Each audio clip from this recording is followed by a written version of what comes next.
I'm gonna hit you so hard you won't see nothing. Ever, ever, ever, ever, ever, ever.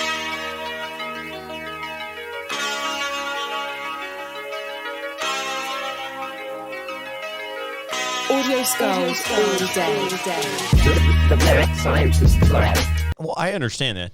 But still, regardless, it is my job to welcome you to the 222nd episode of the Mad Science and Slide podcast. Plus, they can see all that too when I guess that is true. In the details and all. I guess when I think of it, honestly, I think more of for the people listening in their cars or on their earphones. Oh yeah, and, that's true. And things I forget about that. But we don't get as many of those as we get video now. And whatnot. But welcome, guys. It is yet another episode this week, and we are here, and we are ready to fill your ears with knowledge and brain capacity to the max. I like that. Horns are cool. Jared, what's going on, brother? Chilling. On the rabbit villain. On the rabbit villain. Because I'm not high. So before we started the show, and I'll be very brief with this. Thank God. Yeah, I know. Thank God. I don't know about you guys, but we're fans of music here on this show. We're fans of all corns, all kinds of music. Oh, you know where this is going with Epic in the building. Yeah. Oh, yeah. No. But he said no. But recently, the Beehive, Beyonce has. It's the Beehive. I always call it the Beehive. No, her name is Beyonce. B-E-Y. Yeah, I know. Once. I like to just call it the so Beehive. It's Beehive. I know, but it's still the Beehive to me. No, bro. You're tripping. Well, that just shows you how much of You know what? Anybody from the Beehive out there, attack this man. No, please. God, please. No, they're just as bad as Swifties, dude. They're worse. I know, please. I've already proven that they're worse. It is not a knock. The reason I'm saying this is because she comes out with this Texas Hold'em song. This variation You of sound so fucking down on it. I'm not because This Texas Hold'em song. I did make it sound kind of bad because it's not. It's super catchy, and I'm unfortunately kind of in love with it. And I'm not a huge Beyonce fan at all. I am a fan of Destiny's Child, though. I know that's going to sound a little skeptical to some You're people. a Kelly Rowland fan. I am a Kelly Rowland fan. Hell yeah, dude. Who isn't, though? That's good, and I'm glad you feel that way because I definitely love me some Kelly Rowland. And whoever that other chick is. No, but she was obviously receiving a lot of backlash, especially from country, quote-unquote, stations. Mm-hmm. Some country stations apparently won't play that song because they don't feel it's country music. So I don't think that song that she made is any less country than any poppy country song that maybe Morgan Wallen has made or... RJ? I'm just saying. Before we start the show. I know exactly what you said, and we know where this is going to go, but it's got to be out there. It's gotta be. I understand. I'm just saying. I know where it's coming from. I lived in this country long enough to understand why and how. Even though what people don't know, just because she's a mega global superstar, that she's originally from Houston, Texas.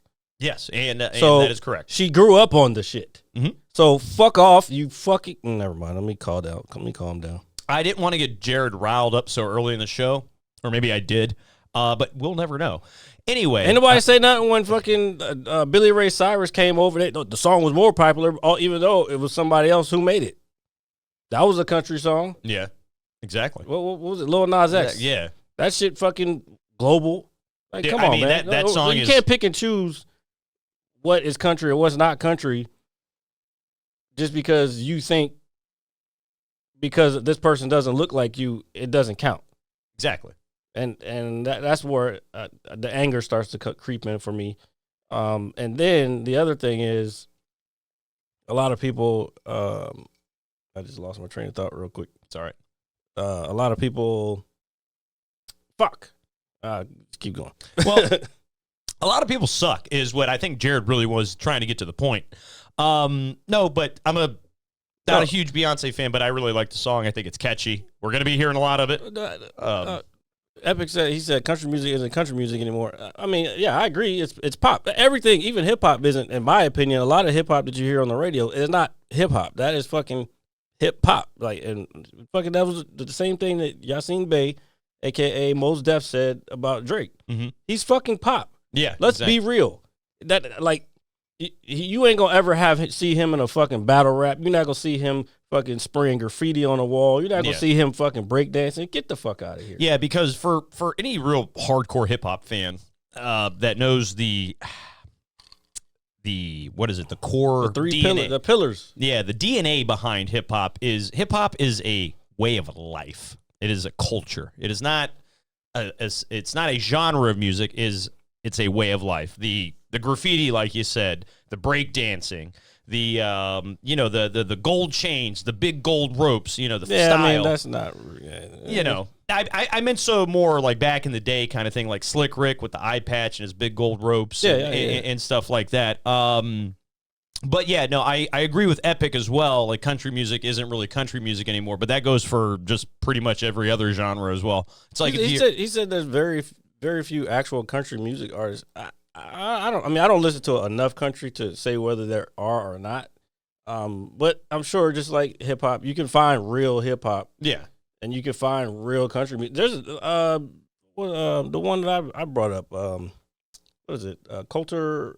You're talking about that young man that's like 28 years old. Yeah. And Coulter Wall. I can't remember his name now. But anyway, yeah, that's the style of like his is more. It's like folk country kind of mixed together. This is it's gonna get kind of into a subject that I don't want to get into. That's okay if you don't want to. It's no big deal. I just because there's a Hollywood thing where all cowboys are like they for lack of a better word, they whitewash the fuck out of what a cowboy is. Yeah, no, and I think that's fair. I think that's really fair. Actually. When cowboys, first of all, the word cowboy was a derogatory word back in the day. Since we're in Black History Month, let's do a little bit of Black History. I'm liking this. Here, let's get your asses educated, lab rats. Let's go, Jared. So that was a derogatory term toward people who were cowboys, and at that time, that was the only work available for certain people. At first, it started in Mexico. They were like rustling cattle and doing the whole that's all where that came from.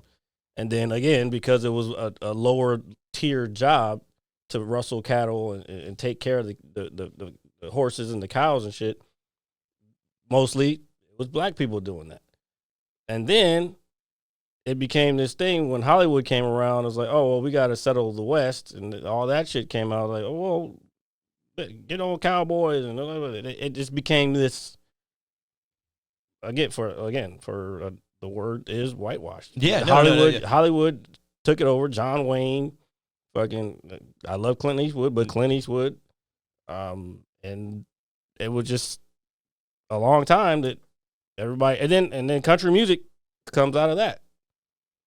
It comes from even farther back than that, because matter of fact, the banjo was from a instrument. I forgot the name of the instrument, but an instrument that came over from Africa that became this thing, and that's what it started from. That banjo or that instrument turned into the banjo, which was the music surrounding that was the roots of country music, and then kind of synonymous with it. And everything. Do you know what's funny is I don't want to say this in a bad way. As hillbilly as a banjo sounds, banjos can make some pretty badass music, dude. So I am all for a good sounding banjo. All right, who doesn't like a good banjo? Yeah, Taylor Swift I think she was country in the beginning. You know what's crazy? I haven't followed her music enough, or even her career. Neither have I, but she did start. I remember she had a lot of country songs. That's why I think she's so big now, mostly. But then the other thing that got her big was because her masters or catalog got sold. So, and I forgot who told her to do this, but someone was like, "Well, since it's sold, and what you can do is re-record it basically as covers, and then re-release it." Oh man! And so when she did that, that is when a lot of the younger. That's why she has such a young fan base now, because she re-released that music. It was like this whole new generation that heard all that music from before all of a sudden. So now it's like, oh shit, boom! Then she just fucking blows up. I heard obviously while football was on, I heard a football analysis or sports analysis, I should say. I can't remember who it was, but basically saying that Taylor Swift is on Drugs? No. I mean, if she is, whatever. She's rich, I'm joking, whatever. I'm joking. Um, I don't want any Swifties coming after me talking about But she's not on drugs. Her level of popularity is almost equivalent to Michael Jackson's. Yeah. I Yeah. mean, I'd say. And I just no denying that. That's obvious. And I thought about it for a second, and I agree with you. And Whitney is, I mean, not Whitney, and Beyonce? Beyonce is probably close to Prince. I would think that'd be a very fair comparison as well. But it's crazy. We're actually like living in a time where we're seeing, some of the people, because I'm a huge Michael Jackson fan, all nonsense aside, that we're seeing. Always got to put that asterisk next to it, don't we? Oh, yes. I mean, and that's a shame too, honestly. Yeah. But we're seeing the next generation become big and even pop even more potentially bigger than the things that we grew up with, maybe just because of the way it's the internet. The internet age and all that stuff. So it is pretty wild to think about that there's somebody out there who has a popularity level that could potentially encapsulate Michael Jackson. The other thing with that, though, is, there's more avenues for people who would not otherwise get seen to be able to get seen because of the internet. Yeah.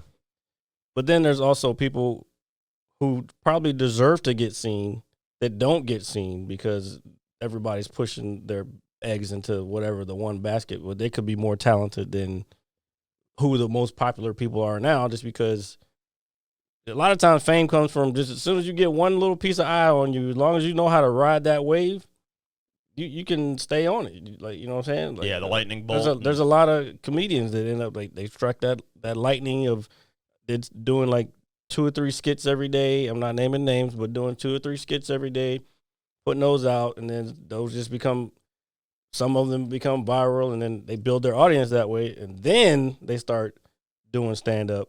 So now instead of going the other way, the way that it used to be, now these cats are building audiences before they even have the skill of be on stage. To be good on stage. You can be on stage, but to be good is a different thing. Yeah. I 100% agree with that. I know, and just judging from your post I saw earlier in the week, it seems that you had a really, really successful show this past Tuesday for your stand-up open mic comedy night down at Shooters. Did we? Yeah, I just from the post, I mean, it looked like you had a great time. It looked like it was fun. But it just all your posts are very positive, and I'm not saying and that I wasn't getting at that, but this one in particular just seemed like you guys maybe struck really good gold this past week, and I was just trying to elaborate, I guess, with you, and because it seemed like there was maybe a bigger turnout in crowd, maybe more comics showed up. It was the same amount of comics. No, it was the crowd was good.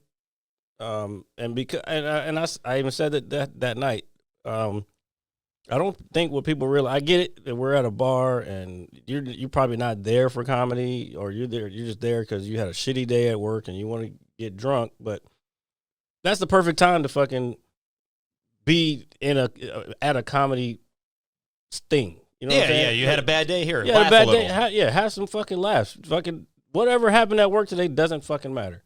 Yeah. But as long as everybody else feels good, like that helps the performers as well to do better, to want to do better. You know, if I walk in there and there's 2 people and most of them are comics, I'm just gonna fucking phone it in. You know what I'm saying? But if I know, these people are here, they may not be here for this, but we're gonna make sure they have a good time regardless. Well, yeah, of course, and that's like the important part of understanding your surroundings and knowing your audience as well. Just no matter what you're doing with whatever craft, because I would probably do the same thing the same way. It was hard to know the audience. Like you have to read it. That's different than.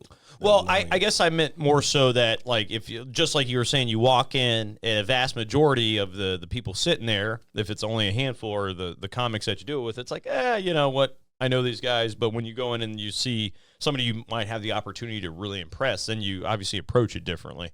Yeah, I had a buddy from high school came out. He was like, "Yeah, I came here. I guess he was going to another spot, and he was like, "Yeah, I came. I've been seeing the posts on social media, and I came out to check it out." And I was like, "I appreciate it." That's why I was just. I'm not gonna say what I want to say. It was frustrating what transpired recently. Okay. But at the same time, we're also working on trying to get another spot. I got you. In place of those spots. I got you. Well, I mean, the laps are going to keep flowing regardless. Doesn't matter if Oh, you're yeah. standing out on the corner, standing in your mom's house, your mom's basement, doing podcasts. I know this shit is a grind. And I'm trying to fucking figure out how to build an audience. Like I can't come up with skits every day. That's just not my style. I need to just be on stage working on my material and just get good. So then, when I happen to be somewhere, somebody does catch it, then it's like, okay, you were fucking blah blah blah. Like, and I don't think I've ever. There may have been a couple of times, like maybe in the beginning, where it was like, I don't know. I've never not gotten dap coming off stage. If that makes sense. Yeah, no, I mean, dude, that's a good feeling. I mean, dude, that's got to be a level of one. It's got to be this huge dopamine rush for you. Maybe at first it was. It's not as strong. I mean, it's still there, but. Well, I think what it is like your dopamine level has leveled out with the one dap. Now you need that hit for the 100 daps walking out the door. Yeah, exactly. So no, but I mean, put it this way: slow progress is always better than no progress. Yeah, and I'm trying to. I agree with that. I'm trying to balance that, as well, because I know. Yes. But I know I always feel like there's not enough progress. You know what I'm saying? I started late, so that's why I feel like I kind of have to rush because I only have. I'm not saying I'm gonna die in 10 years, but by the time I'm gonna wake your ass up if you do. By the time I'm 10 years in the game, I'll be 40 or 51, 52. All right, that might even make it better for you, dude. Might make it. Well, usually a lot of the top ones right now are in their 50s, but they also started in their 20s.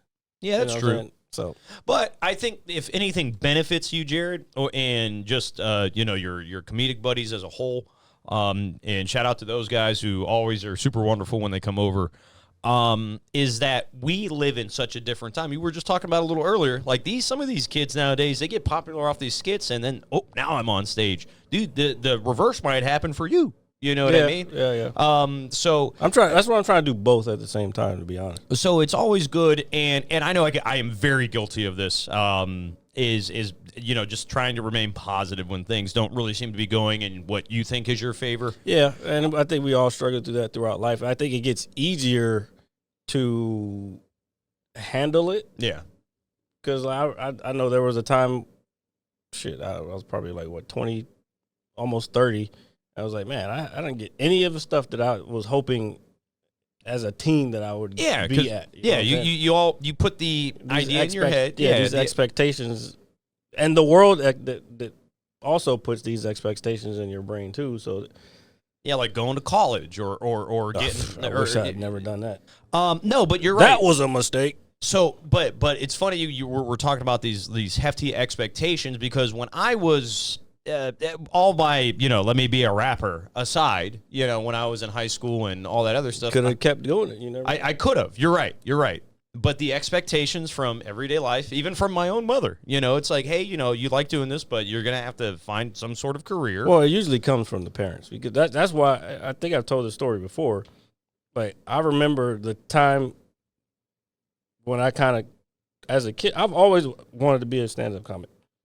Because I remember, I think I said it before, I was in the den watching TV, and it was the Muppets on, and Fozzie Bear. Yeah, hell yeah, dude. He was a stand-up comedian. He was a bad stand-up comedian, but I remember one time mimicking him, and I told my mom I wanted to be. She was like, why are you doing that, blah, blah, blah. Of course, this is different times, you know what I'm saying? Like, everybody's got to go to college at this time, and she said, you ain't doing that. You're going to get a job and fucking go to college and get a job and all this other shit. You're going to wear one uniform with your name tag on it yeah. and pull the lever for the press to come down. Yeah, and next, the license. Nobody trying to do that shit, man. No, especially in this day and age. And it's really kind of started to hit me more so. It's cool for some people. Just that was never my style. And then I know I keep cutting you off. My bad. You're good, brother. No worries. I'm thinking as we're going along and memories are coming up. But and then I remember I was in drama also, and I really fucking enjoyed drama. Like coming up with skits and, like that we had to do for like in front of the whole middle school fucking class, and just like there was some shit we did where we were fucking around with the lights and hey, let's do some Star Trek shit. That's how you know how long I've been in Star Trek. Yeah. But let's do some Star Trek shit, and I was fucking around with the lights to make a fucking tractor beam and also not a tractor beam, a transporter and all. Yeah. Anyway, so I wasn't doing that well in my classes, but I was never like the greatest student because I was always ADD and fucking I'm here there, so my grades weren't always the greatest. So to get me to on the straight and narrow, my mom took me out of fucking drama. I was just about to be in a fucking play too. Yeah, and you know what, man? In all seriousness, and don't take this wrong way, I'm sorry that happened, dude. I really am because it really discouraged the fuck out of me. Because I'll tell you, as a child, I have been through similar situations with my parents to where it kind of just puts your whole mind. It completely blows you for the most part, and it's just like, you know what? As you get older, you might understand what your parents' thought process was at the time. Yeah, but you got to remember that the world in the last 40 years, man, probably, or even longer than that, has changed so much. And the last thing, if I am, fortunate enough to ever be a parent, put it this way, if my kid wants to fucking... Oh, no, my kids would definitely do what you want to do. As long as you get your schoolwork done. I'm not, and even if you, because I didn't see that, and that's the thing. I think that was seen because it was an art, and people have always shitted on arts. Because it was seen as an art, that was considered extracurricular. Yeah. When you don't know, that could have been the genius thing that I was, like, you know what I'm saying? Yeah. That could have been the genius thing that I know how to do. And because there's not just on stage acting, there's behind the scenes, there's fucking producing and directing and all that stuff. You know what I'm saying? I still remember fucking upstage, downstage, never turn your back to the fucking audience. Yeah, all that shit. You know what I'm saying? So since we're on the subject of drama, one of my favorite memories as a kid was in the first grade. So we had the school play, okay, and it consisted of all the first grade classes. And as funny as it sounds, I can't remember what the play was. I think it's like The Cow That Jumped Over the Moon or something like that. Something very simple, very childlike. But you had a whole week, and they gave you a handful of lines to read, maybe 2 sentences, just because we were first graders. And I was practicing all week. I was reading it. I thought I was going to be, at the time I'm watching, Arnold movies with my dad and all this stuff. And so I remember when we go up on stage, we're in the cafeteria for the play, everybody's parents are out there and stuff, and I go up and I say my line, dude, and obviously I think this is where your anxiety comes in as a young person, because I think that's my first sense of feeling it, and but I went up there, I said my lines, and I felt like such a fucking badass, dude. And I know my mom and dad were like really, really proud of me. Well, hey, guess what? That's what it feels like when you go on stage when doing stand-up. Oh, I believe you. I believe you. And I just think stuff like that is very, very good for a young person, whether they're overly creative or not. Someone roasted me already. Epic said, "This is a poop story, isn't it?" No, this is not a poop story.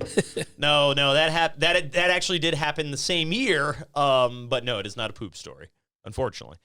But I didn't say. Did I say what up, Londa? Londa's here. What's up, dude? And then I think the next time that I got on stage to do performing, and I've told this story before, is when I was taking peer mediation in high school. Yeah. And stuff. So, but I'm sorry that you felt discouraged, by, your parents. I think we all feel that at some point in time. Now that I think about it, see, again, we're unlocking memories that I forgot about. There's been plenty of times that I was pretty much forced on stage as a kid. I remember, I don't remember if it was right after my grandfather died or what, but I was an acolyte. We have the little robes. And we go light the fucking candles and then put them out at the end of the service. So one time I had to leave my post because I had to go give a speech, and I forgot what the speech was about. I don't remember what it was, but I had to go up in front of the entire congregation, and fucking say this thing that I think me and my grandmother had worked on and wrote down on some index cards. And man, there's some wild shit that I'm remembering this. I'm liking it. Core memories. Let's go. But I remember before I went up, I was fucking terrified. Yeah. And I fucking was crying in the back, bro. Like bawling my eyes out. And then I don't know, somebody said something or something for some reason I just fucking wiped the shit off and I just fucking went up there and read the shit. And then I got off, and I don't know if they clapped or whatever, but I was like, oh, okay. You know what I'm saying? But it was just, that was the one time that I had stage fright. But I guess that's why I could do drama, because after that, it was easy to just get in front of people. You know what I'm saying? Yeah, no. And then because I lost it, because I hadn't done it for so long, the first time, that's why it took me so long to actually do stand-up. But then there's with stand-up, there's an added, the added thing is like, oh, if I don't make these people laugh, I'm either going to get booed off or I'm just going to be standing there talking to myself, basically. Yeah.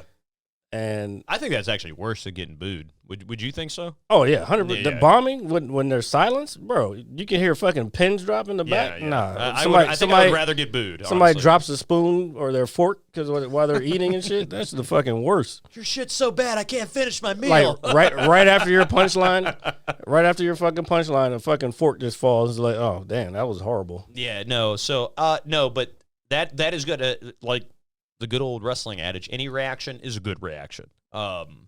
Regardless of what it may be. I know you were here, man. We were talking about something when I saw your name, so I didn't want to really interrupt the conversation. He was saying, thanks for noticing after 20 minutes. Yeah, no, it's all right, man. Don't worry. We put it this way. We're adults, and we don't notice things that are right in front of us sometimes. So why are you apologizing to him? I was just apologizing to him, not you. What the fuck? What? I mean, I'm just, we're a collective. We're a group. We are the Mad Scientist Lab. All right. Nah, I'm just saying. Yeah.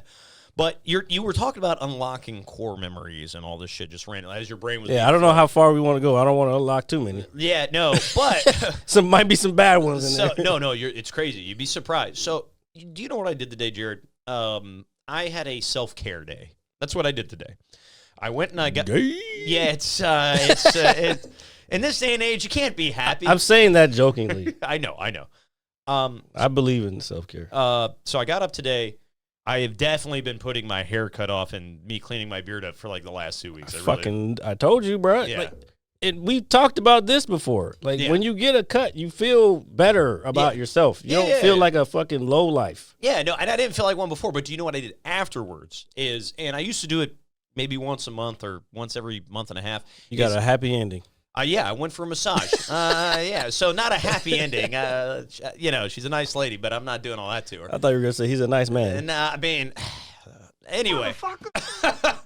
So I went and I got a massage today for the first time in probably 5 to 6 months, dude. Mm-hmm. And so I go in, I'm like, all right, I got my hair cut. My head feels 10 pounds lighter. And Jared is right, folks. Looking nice will make you feel good about yourself. But my shoulders, my back, everything's been just kind of all tense and bothering me, even with me stretching and shit in the morning. So I was like, all right, let me go treat myself. That's stress and anxiety you're holding in. That's yeah, well, yeah. Well, yeah, I understand that. I know my body and I know how I react to certain things. Exercise. And so I go in, ladies doing the massage, and I didn't realize, dude, no bullshit, how much I needed that shit. How much tension is built up into your back and your shoulders, and because that's yours. Yeah, mine. That's correct. As I stretch, I felt such a wave of relief because this woman literally took her nail, right, dude, like literally her nail, like a little bit of a nail, and she dug it to like where my sciatica is and like my lower back, like just literally tapping it, and dude, I felt like I was gonna roll off the goddamn table and through a wall because that's how sensitive and how just much how of a bitch. What? Yeah. Oh, yeah. Look at my sand and my vagina. But you said it, not me. So, do you know what I had her do to me? I had her cup me today. Do you know what cupping is, Jared? Is it anything like teabagging? It is not teabagging. If anybody knows anything about teabagging, I know what cupping is, man. So you got to remember, I've been doing martial arts for fucking 20 plus years. Yeah, so a lot of athletes and we'll use it no matter the sport. And so I had her do it. She said, "Hey, would you like me to do this?" And I said, "Hey, why not?" And you can't see it right now, folks, but my back is pretty purple.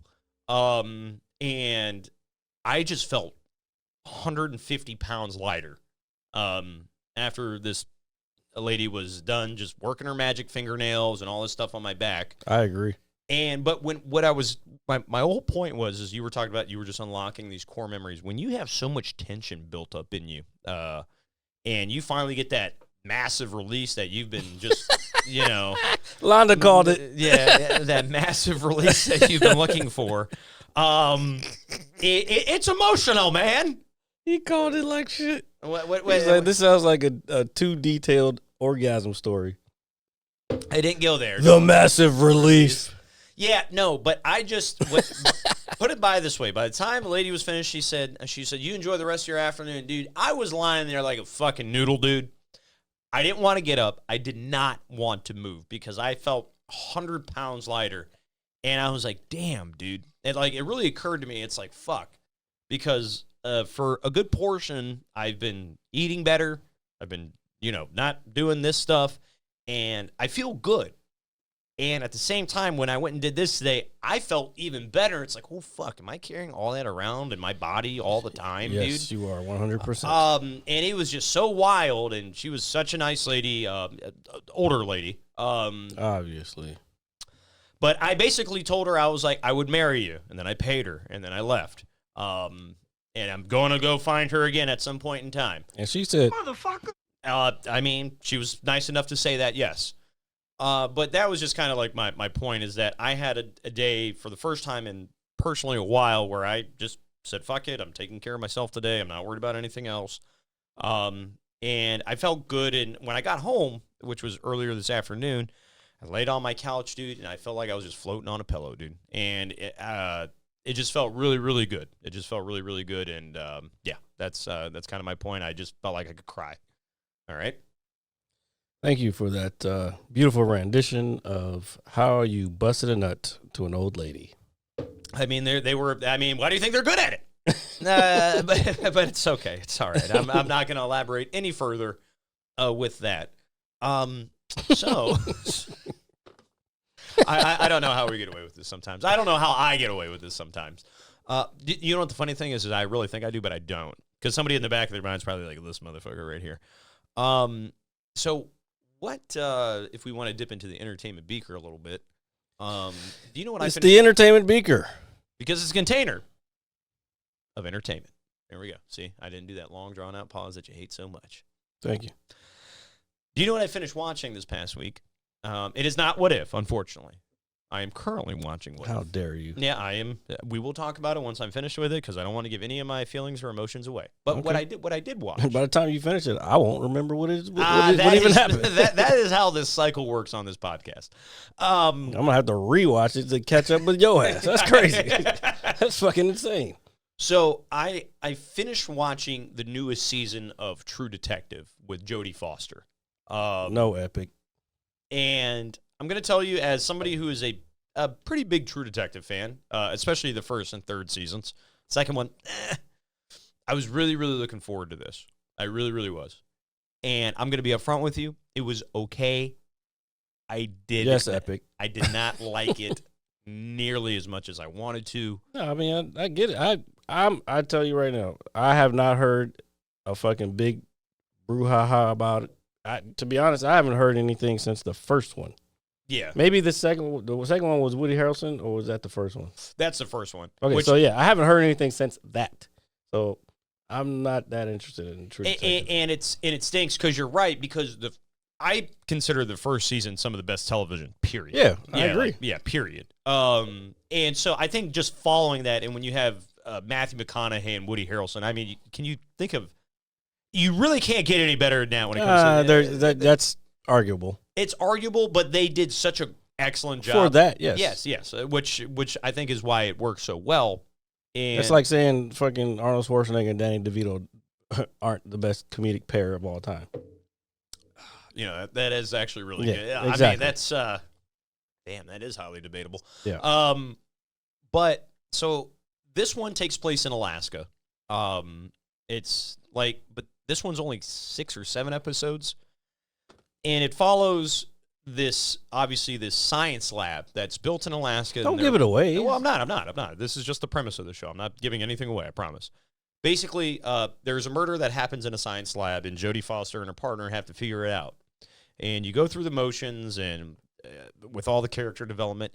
The reason I don't think I like this one as much, and this is just my opinion, I would encourage you to check it out. It's not a bad show. I just don't think it's True Detective. Get to it.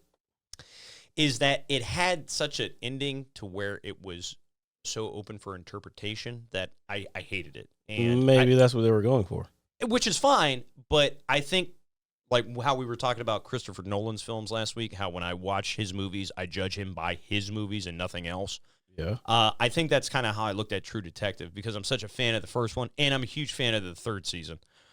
So I was judging it based off of those two, and I think that's what really kind of made me not like it as much. It's not bad, but put it this way, if it was called something else, I think it'd be great. But True Detective is not. Makes sense. In my opinion. So that's what I was watching this weekend, and I liked it. And I started What If, and we're gonna talk about it next Saturday because I'm gonna be done with it. Okay, because I All mean it's not like there's a lot. They're not long, so. Oh, I know. Should have been done by now, but whatever. So Epic said Halo is back. So I'm not on it. So not here, at all. We'll never watch it. Trash. I haven't watched it. Fucking. I don't even play the game that much, but this motherfucker running around with his helmet under his arm the whole fucking time. Fuck off. That's not fucking. No, well, him taking his helmet off is so anti-Halo, I can't believe it. That's the point. That's what I'm saying. So Epic here, man. Can you elaborate a little bit on the 2nd season if you've watched? No, it? he just said it's back. He didn't say anything okay. crazy. But he also said the Borderlands movie trailer came out. I have a couple. I've never played Borderlands the game, so I don't know any of the characters. But what I have seen is they might have kind of fucked up on some of the casting. I would 100% agree. And if you're going to ask anybody, don't even ask me. You need to ask Epic. They went 100% for star power. Also, this movie was done like 3 or 4 years ago. It was recorded like because if anybody knows the comedian Bobby Leigh, he has and he couldn't talk about it for a while, but I knew he was saying he was because I remember he had a story with him and he couldn't name all the names, but he like one of them he named was Jamie Lee Curtis with how they went to some place wherever they were filming Borderlands, and he made a joke and it was like he realized he wasn't around comedians, so they looked at him and they all walked away from him. But anyway, so this movie was done like 3 or 4 years ago, and it's just now coming out. I saw the trailer, and I'm actually glad you brought it up because that was actually something I wanted to touch on. And I would like to say I'm a pretty damn big Borderlands fan, man. I really, really am. I will give it a chance. I'm not keeping my hopes up because, like you said, I like Kevin Hart, man, but when I see him in anything, I don't think I can take it serious anymore, if that makes any sense. And that's what I've been hearing from other sources also. Plus, this character is supposed to be like some big jack fucking tall guy. Yeah, he's supposed to like supposed to The be Rock almost. Yeah, he's supposed to be Roland. But he's supposed to be like people who play the game or who haven't played the game know who. No, and again, but like you're gonna go from this big jack black dude to this little tiny dude who's like a comic relief for the most part. I don't think that's gonna work. Cate Blanchett, she's still hot, but she's older than what the character in the game is. Yeah.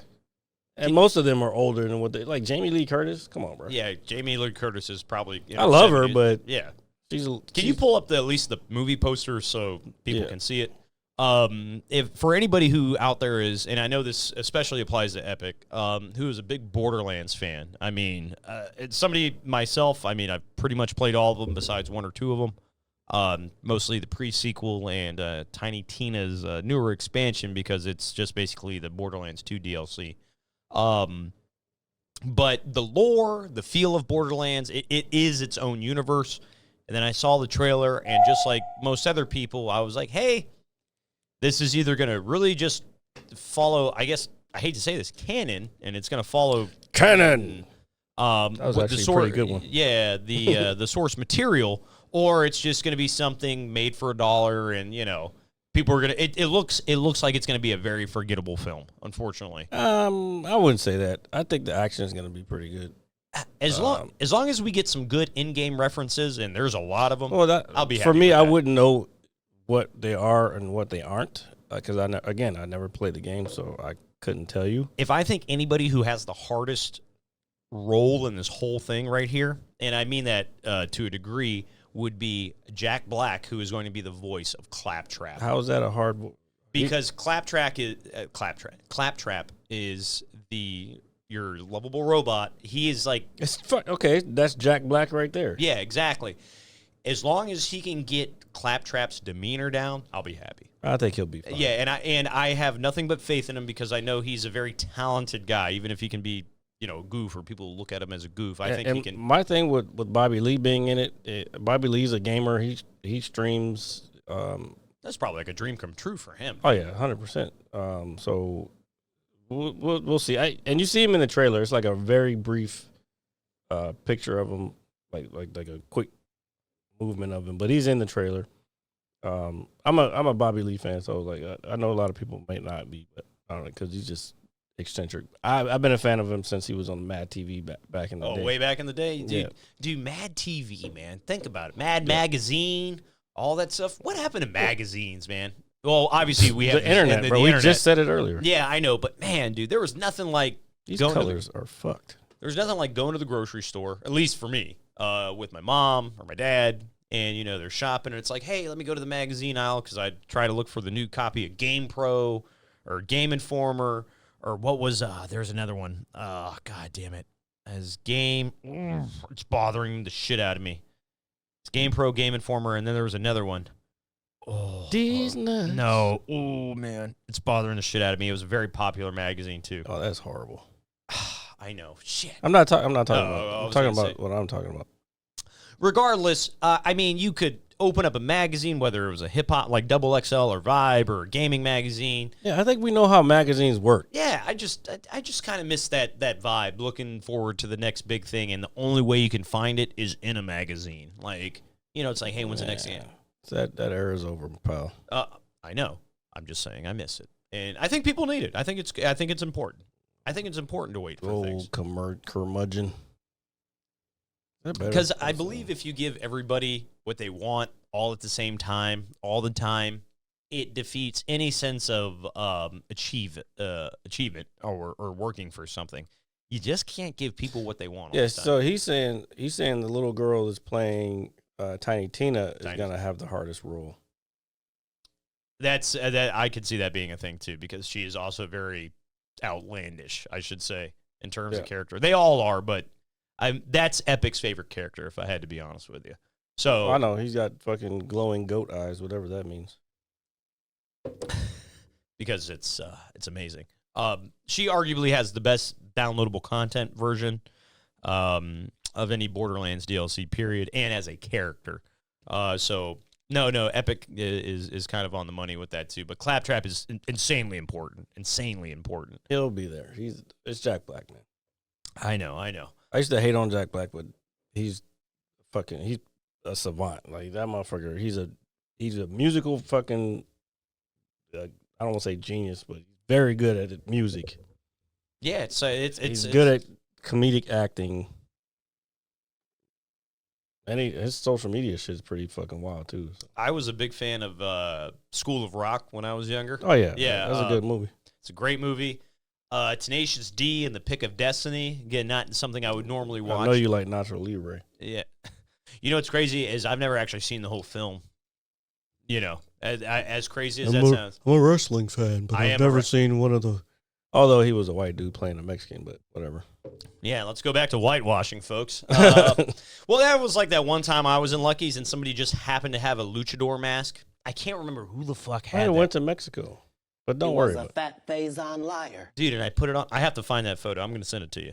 So you can just like pop it in there. But dude, there was somebody somewhere at Lucky's one time and they were just Don't like, worry, hey, RJ. guys, he won't. He was like, hey, RJ, I've got this Lucha Libre mask. I was like, how did you obtain this? And I can't remember half You the can go to fucking Mexico and buy them. I understand You that, can but buy them online. I get it, but like it takes a certain mind No, it and a doesn't. certain person to just say, hey, I need a Lucha Libre mask. That's really all I'm getting at. Can't remember how this person obtained it. I can't even remember who gave it to me. But I will tell you this. I put it on, and I felt like a complete fucking badass, dude. Felt like I give somebody a hurricane runner off the top of a mountain. All right? Sure, pal. Hit him with an inzaguri. All right? On the apron. You know what I'm saying? Yeah, the guy who has a fucking 10-pound fucking weights in the goddamn bench over there. You know, Rey Mysterio, he's not a big guy, but he's one of the greatest wrestlers. But he's fucking strong. I'm strong.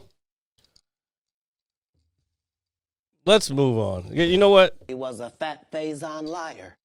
I'm not going to grab the pencil and slam it on the television or whatever. Not the television, but the table. Just because I'm going to spare you this week, Jared. I thought about you a lot. I'm gonna move it away from you. What about like a child? Yeah. I mean, who doesn't like the big Texas Souths pencil? The pencil's cool, but slamming it on the table is like that shit goes through. You gotta remember, this is all metal. It'll fucking vibrate through all that shit. I'm doing it for a cheap pop. Cheap pop. It's not happening. There's no pop. Nobody's laughing. What if they're laughing and we can't hear them? If it was that funny, they would put it in the chat that it was funny. This is true, but you don't know that. We don't know that. This fucking guy. So since we do a podcast, Jared, that's what we do here every Saturday night live here on Twitch. If that's what we call it these days. I feel like this market is so saturated, bro. Like there's no breaking through anymore. Oh my God! So this I brings up my fucking next hate TikTok and fucking podcast clips because I'm like, y'all ain't talking about nothing. Do you know I'm sick, dude? Oh, Jared, thank you, man. The reason me and Jared don't like one another, yet we get along so well, and those are excellent masks, by the way. Keep going. Do you know what I realized in the last couple weeks, and I think you have a sound bit that kind of attributes to it. Do you know, I think Shannon Sharp's podcast is really the next big thing. Well, he's got two podcasts. He's got one with Ocho Cinco, Nightcap, and then he has Club Shay Shay. So and then he does his daytime shit. I Yeah. don't know. I don't want to say he's the next big thing, like because he's had a couple guests on there. It's like, meh, I could care less. Well, I will say this. I think just in terms of big name podcasts, obviously you can think of Two Bears, One Cave. You can think of obviously Joe Rogan, and maybe a handful of. You're not beating Joe Rogan. That's No, I'm not saying he is. I don't think that'll. I'm saying, yeah. I don't think it'll ever be a thing. Ain't no fucking way. He just got paid $250 million from Spotify, and now he can put it every fucking where. He can, but he's going back to YouTube. He's going back to. I love it. I'm all me for too. it. Yeah, 'Cause, all of it. like, it was a pain in the ass for me to fucking try to get. I could get it on my phone, and I could set it, do AirPlay, to my TV, but like, I don't drive as much anymore, so it's like, I'd rather just because when I do watch my podcast every week, I have Two Bears, One Cave on Mondays, which I'm gonna be honest, Two Bears, One Cave is kind of falling off. I still love Tom, but Bert just be annoying me. Fucking, and then Your Mom's House is my other shit. But then there's Kill Tony that comes on Monday nights. You know I gotta watch that because your boy be out there signing up but not getting on. Do you sit there and you're watching like that's fucking me? Okay, no. Yeah. Here, I'll tell you this. I'm pretty sure he don't watch this anyway. But there's this dude who I kind of met through somebody else. First of all, shout out to Chuck Best. I forgot what his fucking Twitch is, but he's been streaming Call of Duty. I can't remember his Twitch name. But anyway, Chuck Best is a comedian. When I was in Orlando, what was that? Almost a year and a half ago now. Yeah, Yeah, it's been a little while. Yes. So when I was down there, he was like, "Yeah, my boy's down there. You should check him out." So like, I followed him. He didn't follow me back. This person, I'm not gonna name his name, just because for reasons. For playing me, y'all shall ever for remain nameless. All right, sorry. So when I was down there this last time, what was that? The end of January. When I was down in Austin this last time, I finally like met him in person because he signed up for Kill Tony. And we were like, before you go in, we all wait in this one bar or maybe on the street, depending on. They try to keep everybody together, so when they call your name, you can just fucking go straight I got to the club. Next, that kind of thing. Nah, it ain't next. It's fucking your name because you got to sign a release and you got to fucking put your stage name and your social, so all that shit.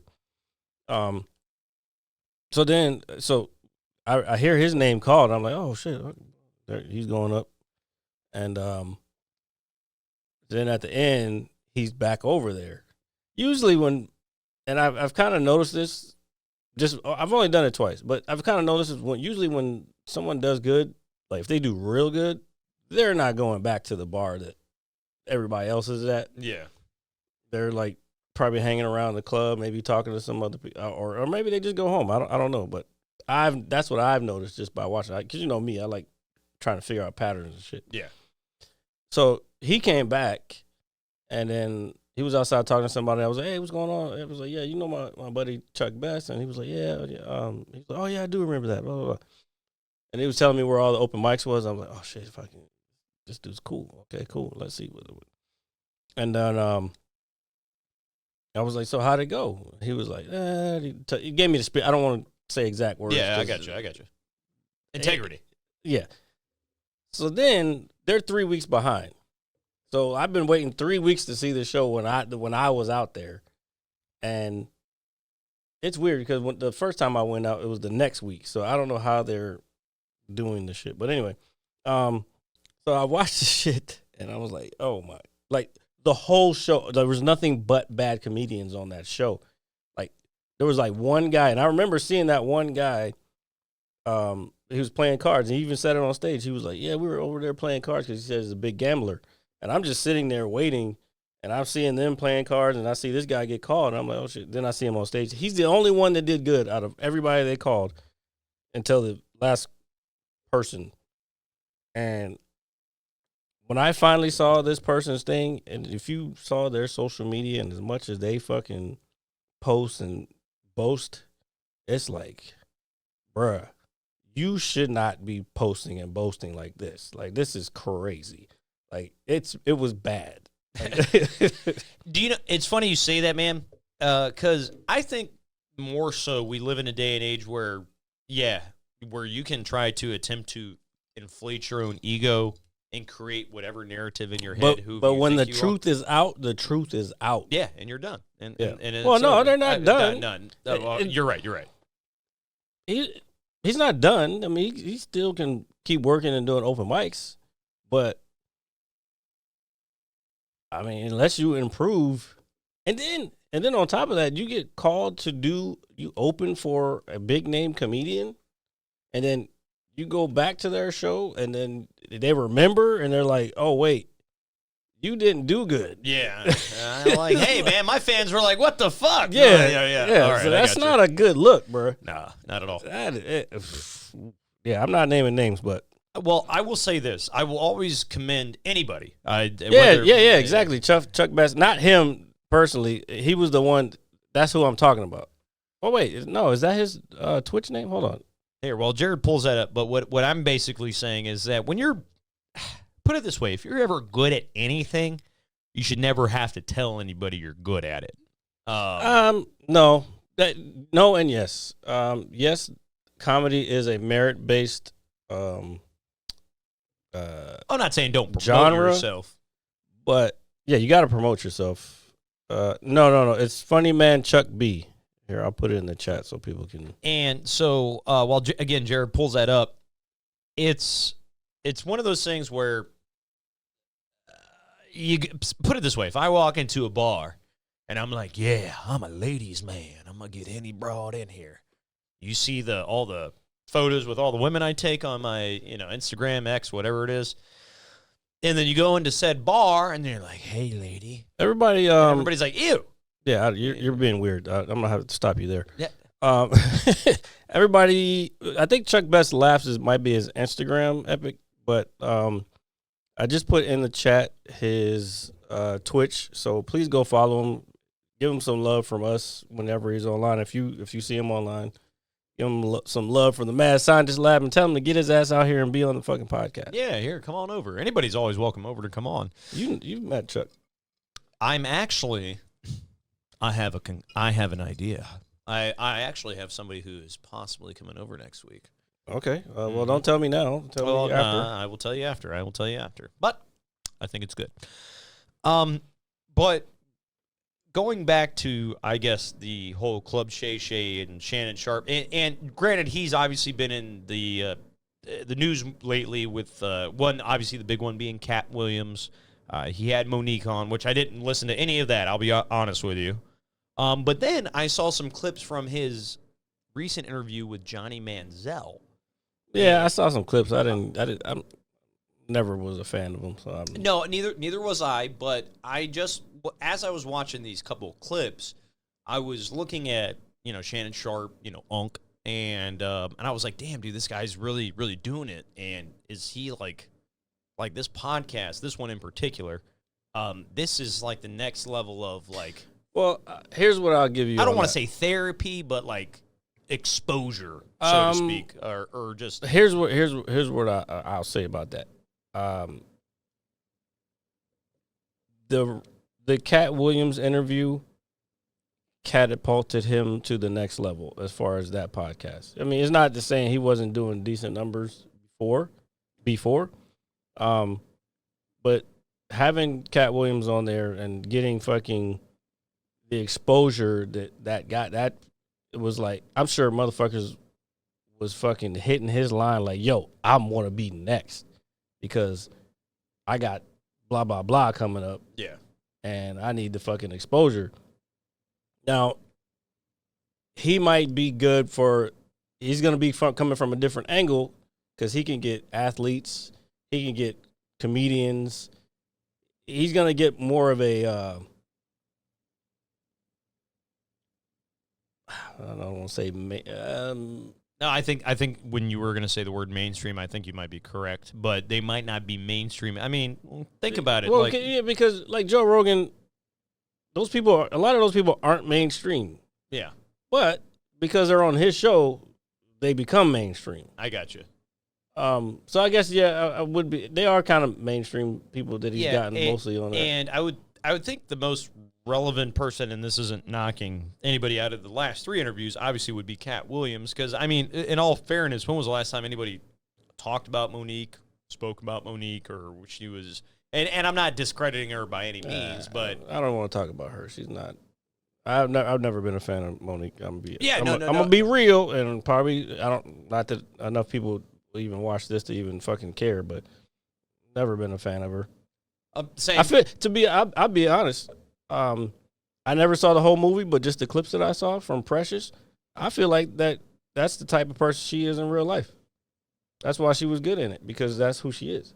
That's just me talking. They say art imitates life, and you could be 100% correct with that, dude. That shit came from somewhere. Yeah. Oh, yeah. No. Okay. And funny you say that. When you look at any lead actor or any film or any television show, and you see... or even musically, I should say, or comedy-wise, entertainment, we'll say. And when you get something that is so it makes other people relate that much better. And when I say that, I'm not saying, like, go out and be an absolute super piece of shit to anybody. But when you're trying to be authentic in whatever craft you're doing, like, right? Is you're going to have to be true to yourself, but sometimes people are probably going to bend their narrative a little bit to fit into the mold, if that makes any sense. Maybe. I don't know. I don't know if I understand what you're saying. I just think somebody like, so you're basically, you just said Monique was pretty much playing herself, right? Like she doesn't have to do any acting. Yeah, that came from somewhere. You can see it even in that Shannon Sharp interview. You could see that the victim / narcissist mentality coming through. Like, oh my God, like I'm doing this, but I still deserve this type. You know, it's like, yeah, maybe you don't. No, I don't even know where this is going, to be honest. It's all right. It's all right. It's the basis of this whole conversation that we've had for the last 20 minutes is that we initially started saying, and you said it too. I don't explain it. Just fucking tell me. The podcast game is so big right now, and everybody, and we talked about it last week. No, too. it's not big. It's fucking oversaturated. It's like we pretty much missed the ball. To be honest, I think we were doing it before it was cool to bounce the ball. No, I agree. Yeah. And I had done a podcast before. I was doing that MMA podcast even before. That was like, what, 2010 when I was doing that shit? Yeah. So, like, the Joe Rogan podcast had been around by then, but it wasn't nobody. And that's why, like, when we first started this, I was like, we got to do video off break because that's going to be the next shit. Like, and now now everybody's got fucking video. Because, I mean, it's just, again, I was talking about this last week. The barrier to entry is nothing now. Cameras don't cost shit. Fucking mics don't cost shit. All you need is a computer, a mixing board, and you're in there. Yeah. You know what I'm saying? I still think that it takes a level of, obviously, technical knowledge to put the shit together. And some type of imagination, because again, I don't think just anybody could do what we have in here. No, not at all. But I see. But what happens is, and bro, there's been so many people who are like, yeah, I've been doing my podcast, and then they'll tell me that the production, because they got to pay the people who do the shit. They pay somebody to do this? No. Exactly. No. That's my point. It was like, oh, you're paying? Like, it's not worth it, especially when you're first starting out and you have no audience. You're wasting your money. Yeah, like, why the fuck am I going to pay for a fucking podcast place and fucking, like, that's crazy. Yeah. No. I would have, even if we didn't have this space, I don't mean to cut you off. No. If we didn't have this space, I would still do it at my house. You know what I'm saying? And I would figure out how to make it work there. I mean, we did initially. We did with that. You know what, man? I'm never getting rid of that little TV stand. That's fucking that's a piece of history. Yeah, it's a piece of history. I'm never getting rid of that. No, but with the and I do agree with you with the put it this way, as somebody before you approached me years ago and we're like, hey, you want to do a podcast with me? I didn't listen to podcasts. I knew about podcasts. I know. I brought you on. I brought you on to that shit. Yeah, you introduced me to it, and I know so many motherfuckers that hated Joe Rogan before, and I was like, no, just listen to it, man. It's like some eye-opening shit. And I was just I think with any podcast, depending on what it is, just have an open mind, man. There's a lot of nonsense going around, man. There is, and do you know? And I'm glad you brought that up. Is because when you brought this to my attention, and you were like, "Hey, RJ, do you want to do this?" I was like, "The fuck?" I was like, "Well, I've never really thought about it, but it sounds like a pretty cool idea." And we started literally from sitting on your couch in your basement with your little fridge and all that stuff to what we're doing now. You fucking missed the fridge, this guy. I do. You know what? Next week you're coming down here. There's going to be a fridge right here. I'm buying one right now. Here, Jared, pull up mini fridges on the internet. No, I have one at my mom's house. All right, well, we don't. You know what? When it's time to move all this shit, like, it's going to be a pain in the ass. What if I decide I want to go to Austin, like, in a month? What the fuck? Don't worry, man. I'll help you. Don't worry, man. This shit got to be taken apart. Don't worry, we got it. No, but you're right. I actually think about that shit too, because I think about my family, because my mom and sister are kind of in the mind frame of like, hey, we don't kind of want to live here anymore and all this other shit. Yeah. So I think about that shit too. It's like, well, I've moved I know you've moved more than me in your life because you've been all over the world. But moving not is all over, but enough over. More so than me. So when comparing me to you, you've been all over the world. Okay. So moving is a pain in the ass for anybody that's done it. And so I think about my room because I have obviously just my handful of things. And then I was like, oh, what else I got to move? And then I think about all this shit down here. And the one thing, I'm not worried about these mics. I'm not worried about this fucking table right here. Well, that's the first thing I always think about. Yeah, I'm worried about the table because it's a I'm gonna tell you, man. If you were a furniture guy, dude, I'd buy from you because this is a nice table. Well, dude. the thing is, You got this for a great value too. yeah, I mean, I could probably, like, if I did move somewhere, I could probably get another one. It wasn't expensive as people think, and I might want to upgrade to a different one at the same time. This is not exactly what I wanted. I got this just because it's a decent price. It worked for what we needed it because we kind of needed an L shape, and I don't know. It's fine. It's whatever. I mean, shit, this could be your desk at whatever. I don't know. No. But anyway. But with the market being oversaturated, man, with podcasts, Keep doing that shit. what do you think, if not even for us, but just as a whole, what do you think that one thing that will push that next person up to that next stratosphere? Well, since we're all kind of swimming. I'm not worried about other people, like, because I don't give a fuck about them. For us, we need to be able to make clips out of shit. So, like, that's why I kind of want to hone things down, like, segment by segment, so then it's not so hard for somebody to, if we were able to afford somebody to go clip stuff and put subtitles and then put that, because then all that needs to be in the right format to go on social media and all this other shit. Clips is the next thing, but that's the issue. I don't want to say the next thing. It's already a thing. But that's why I was like, I've been on TikTok a lot lately, and it's just like I see podcasts and I just see people talking about random shit, and it's just like People talk about a bunch of fucking garbage, dude. I know, but then it makes me wonder: are we talking about garbage? You know what I'm saying? So, like, if we clip some shit together and then put it on, is it garbage, or are they just taking whatever some AI shit, which I've tried a couple times? They're just taking whatever some AI shit says and putting it up and seeing how it does. And for some reason, the dumbest fucking shit is getting like thousands of hits, tens of thousands of hits, or likes, I should say. And it's just like, it's mind-boggling to me. Maybe they're putting out a whole bunch of clips. I don't know, but I know when we put out clips, it doesn't move. Yeah. So I maybe it's not a consistent thing enough. But again, I don't have time to fucking do this, plus do that, plus write jokes, plus my fucking actual job.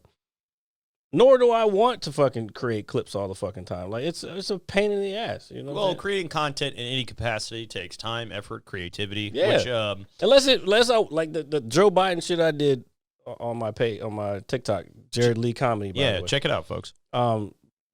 That clip, I just one day I was drinking the night before and I woke up and I was just happened to be scrolling through TikTok and I was like, oh, this is interesting. And so that's where that came from. It was just a spark of like, you know what? I got the tripod here. Just set my phone up. I got the green screen set up. Turn the light on. Fucking just do some responses. Edit that shit together. Yeah. That's exactly what that was. Yeah, right place, right time. Bro, I did it, the whole thing in probably maybe an hour. The first one. The second one, this motherfucker fucked up again and said some wild shit again. So I did it. I was like, oh, part 2.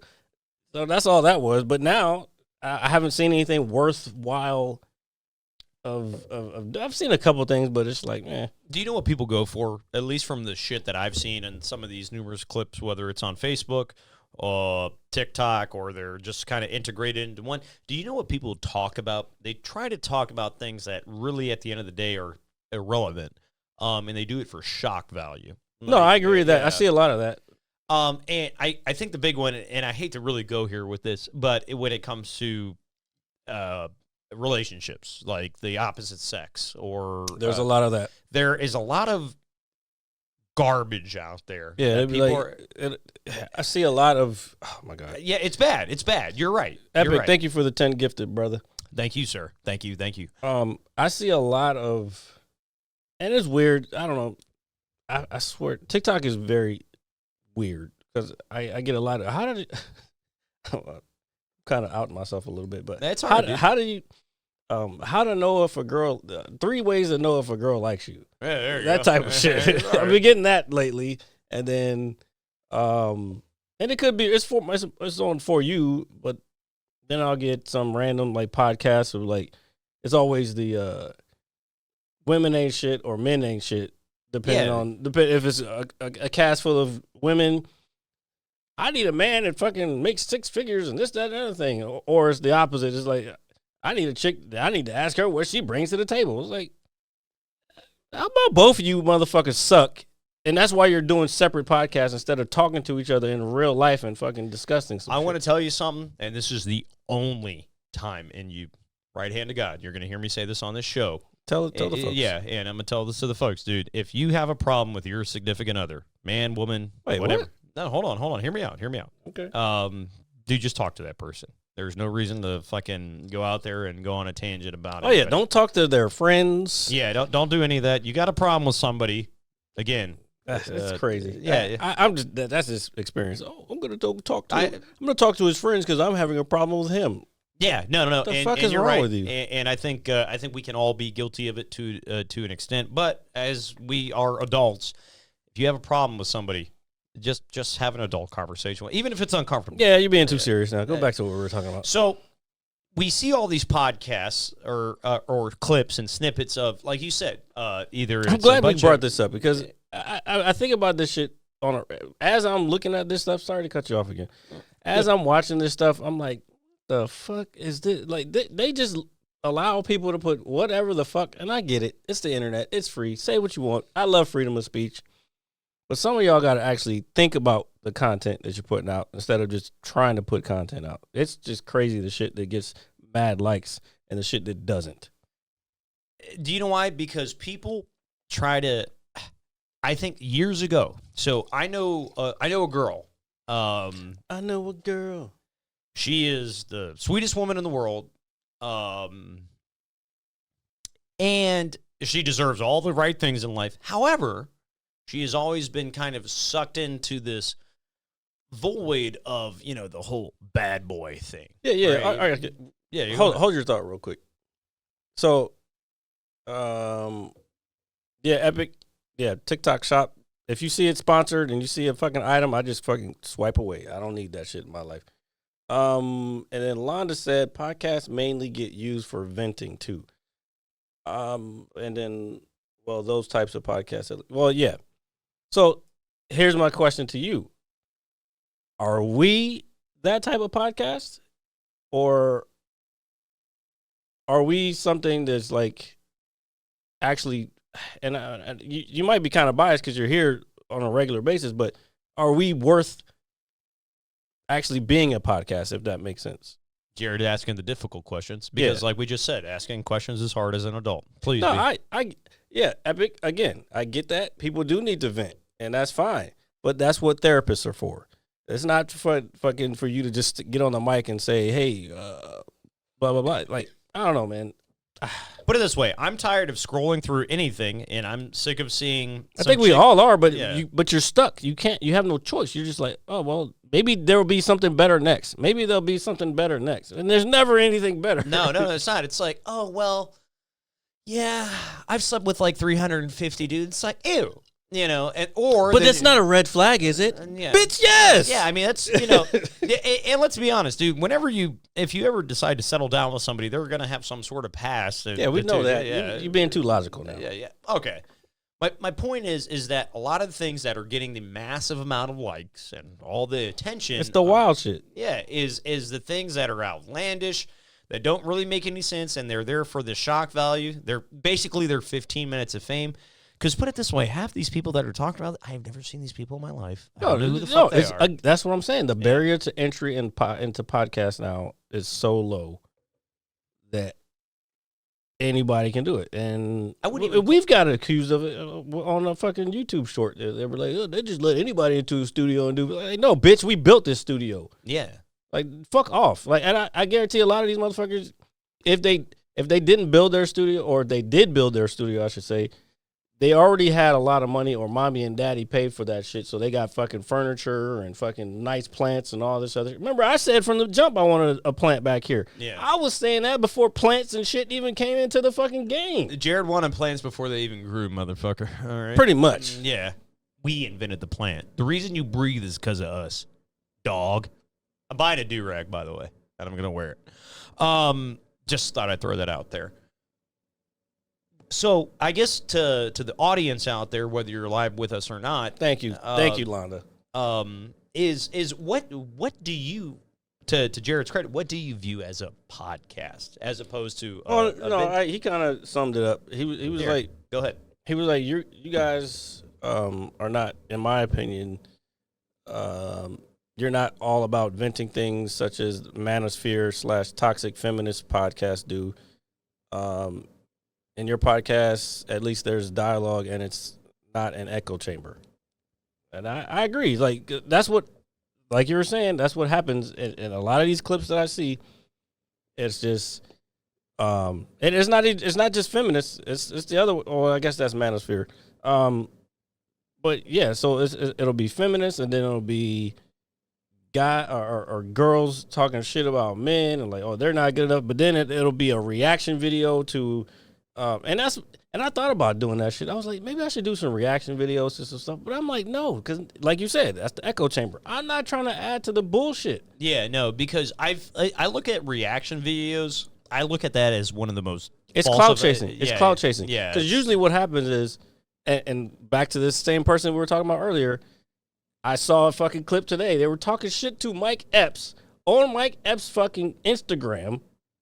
And then Mike Epps said something to him back. He was like, basically, you ain't shit, motherfucker. And then he was like, so he did a whole reaction video about Mike Epps responding to him, which it says verified, but we don't know if that's the real Mike Epps. If it is, that's fine. But he still responded to him, and he made a whole entire reaction video about this shit. So it's like, you're clout chasing. He was like, oh shit, Mike Epps fucking responded to me?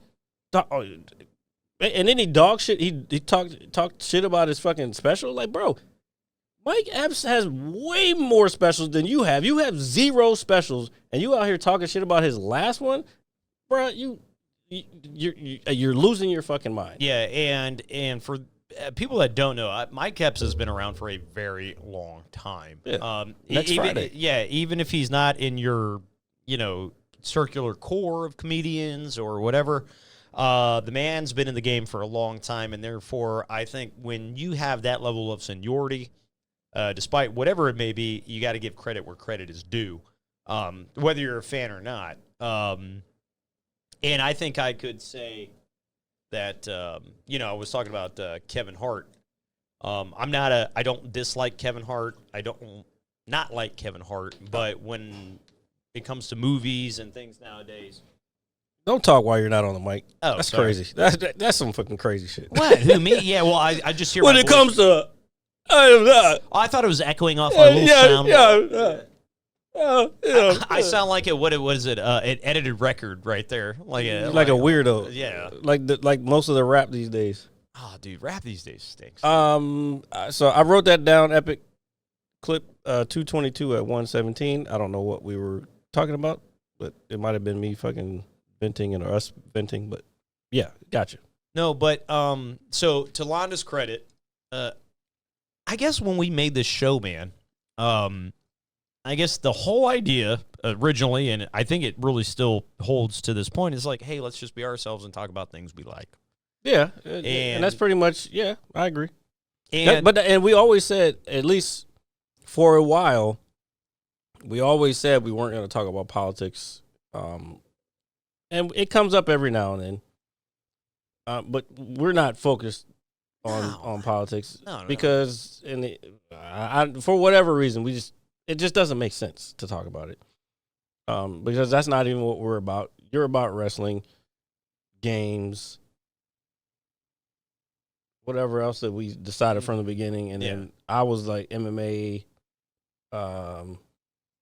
the fuck else was out? Yeah, MMA, comics, Marvel, just like the Star Trek, Star Wars. Oh, yeah, Star Trek, Star Wars. Just movies and shit. Yeah. I guess the inner kingdom of nerd, if you want to talk about it. So that's always really been the goal. And not to sound like hypocrites, and I will say this, and I'm not speaking for Jared, I'm sure there have been episodes, especially for me, where I'm over here and I'm like, hey, you know what, guys? Today is going to be a therapy session for RJ. No, I remember. And there's been times where I was like, look, RJ, are you done? You got it out? No, yeah, and but we didn't clip those. Maybe we should have clipped those. I don't know. I don't think it would have been clip worthy. Maybe that's my problem. Maybe I don't think certain things are clip worthy, but they could be clip worthy.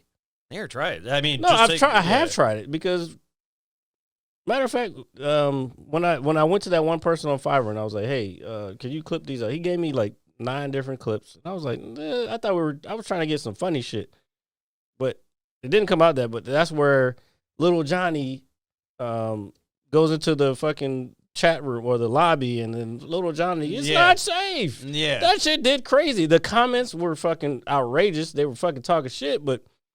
Yeah, remember, any reaction is a good reaction. But the engagement was crazy on that one. Now, maybe YouTube's algorithm was a little different at the time, because I know they're different now. Like, my last 2 joints that I put on there didn't do well. So, I don't know, man. And I'm tired of trying to predict these mother. I'm just going to, and this is what I said a while ago. I'm just here to not to promote. I'm going to just do what I think is worthy of being content. Yeah, of course. You know what I'm saying? Like, I have my brand, which, yeah, I want to be funny and everything, but at the same time, I don't know, maybe I make a point. I still want to make a point. But that's different. When it comes to social, yes. And that's why I don't have no fucking clips of fucking crowd work, because I don't know, man. I don't know. Well, what I do maybe I still want to be traditional as a comedian to make it, but maybe I'm. Well, that's the hard thing. But that's what I'm saying. I'm in between. Yeah. So that's the hard thing. So you're right. I think you hit the nail on the head, as the old cliche goes, is that we are in a day and age where we came up in a different manner and how people approach their craft. And then we also live in the same generation as how we watched it kind of flip over. And it's like, hey, man, you don't really have to be talented to be famous anymore. That's true. And so what happens is when we do this show, or even if we do or do not have a guest, it makes it think like, okay, so we're doing the traditional thing. We're doing a podcast. We have a guest who's got interesting topics. But are we talking about the wild butt sex we had with the 18 hookers, or whatever it is? And then everybody's like, oh, my God, they had butt sex with 18 hookers? Not that I have. I'm just saying we talk about normal shit, and we don't really have to go into shock value material. Material. Jeez, Louise. Elliot Sabler, baby. But what I don't want to happen, and I'm glad you said this, is I don't want you especially, Jared, because, dude, like, low-key, like, you're the reason we have a lot of these things. I don't want you to ever sit there one day and you're thinking, hey, the traditional route is not the right way to go. It still is. And if people don't value it now, they will soon. And because the last thing I want us to do is doing 280 episodes of this podcast, being low and true to ourselves. And then it's like, hey, one day we wake up and we're like, you know what? Today we're going to go outside and we're going to film, I don't know, just some crazy shit. Well, I do want to do more skits. Which is fine. And I've even asked you to write stuff for you to ignore my text, but it's cool. I want to do more skits, because that is, for me, that is just a different way for me to just create more stuff, because I like creating stuff. I just don't want to create shit that's like lowbrow. Yeah, no, I mean, I don't think anybody really wants to do that, but I think that also comes with trial and error too. It's like, hey, like, I have an idea. Put it this way: I can film shit. Like, we've seen that. Oh, I'm not judging you. I'm saying I may not be the best fucking holder of a camera. One day I can hire a nigga to do that, but like, never mind. I'm not gonna say anything. You shouldn't. No, as I can't. That's right. No, but I don't want you to wake up one morning, nor do I. And I want to, like, you know what? We've been doing this podcast for as long as we have, and, we're still kind of in the same position we're at. I don't want to one day for us to wake up and do something desperate in order to preserve our integrity. I don't want to do that. Why the way that we keep from doing that is to keep this as independent as possible. Like, we have to do other skits, by the way, and we have to keep doing it. And I just got to keep out on the road because that's what's gonna. Me doing comedy is gonna in turn bring people in because they want to see. If they want to see more of me, then they come into this, and then that, you know what I'm saying. So like, it's a big ass ecosystem, and I guess I've been thinking about it like that more. That like this whole entire thing, like between the clips and the podcast and the going to shows or doing shows, I should say, it's one big ecosystem, and I don't think you can be in the entertainment business because that's what we're in these days without the entire ecosystem. Yeah, you know what I'm saying. So yeah, that's where I'm at with it. And and yes, I'm spread thin as one person. Well, two people, but like for the most part, all the other shit is all me. Also, yeah, you know what I'm saying? no, I understand that, and I'll be upfront with you. And again, this is the only time you'll ever hear me say this on this podcast. Right hand to God, is that, dude? I know, and I don't want you to think, because I feel lately in the day and age we're in, we're all kind of in a funk to a degree. What I want to tell you, sir, is that there is no reason for you ever to, at any point in time in your life, doubt what you have already created and what you've already done.